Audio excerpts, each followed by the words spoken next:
29-39. Ce récit nous révèle une autre caractéristique de Jésus. Il ne tient pas en place. Sa parole unifiée et bienfaisante, sa santé contagieuse lui valent pourtant une place de choix à Capharnaüm. Le voici devenu la vedette qu'on cherche avidement. Mais lui s'échappe. Le don de Dieu doit être porté plus loin. Demandons la grâce de saisir où l'Esprit pousse en nous, dans le sens d'un plus loin, un insaisissable. Un texte tout en mouvement.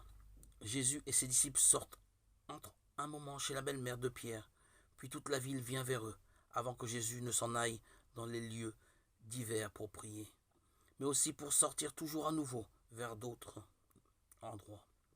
Un rythme qui va s'imposer dans tout ce début de l'évangile de Marc, une façon concrète de montrer que Jésus, toujours relié au Père par la prière, ne se laisse jamais enfermer, jamais.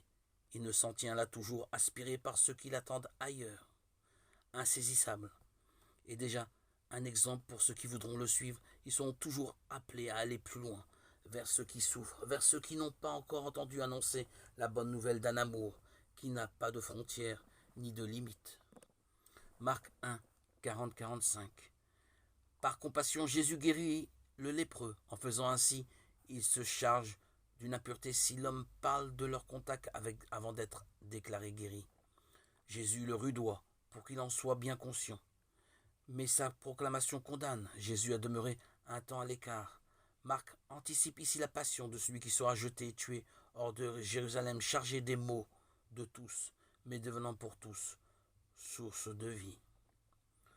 Le texte grec du Nouveau Testament n'a jamais été entièrement fixé. Ici, deux traditions anciennes sont présentes.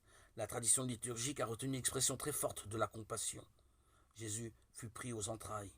L'image est physique, elle sert aussi bien à dire la tendresse de Dieu dans l'Ancien Testament grec, puis dans le Nouveau, Luc 15-20.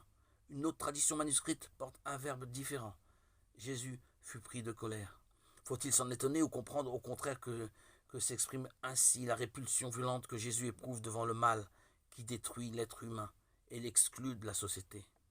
Dès lors, les guérisons, les exorcismes apparaîtront comme une protestation contre le mal que Jésus vient combattre avec nous, pour nous.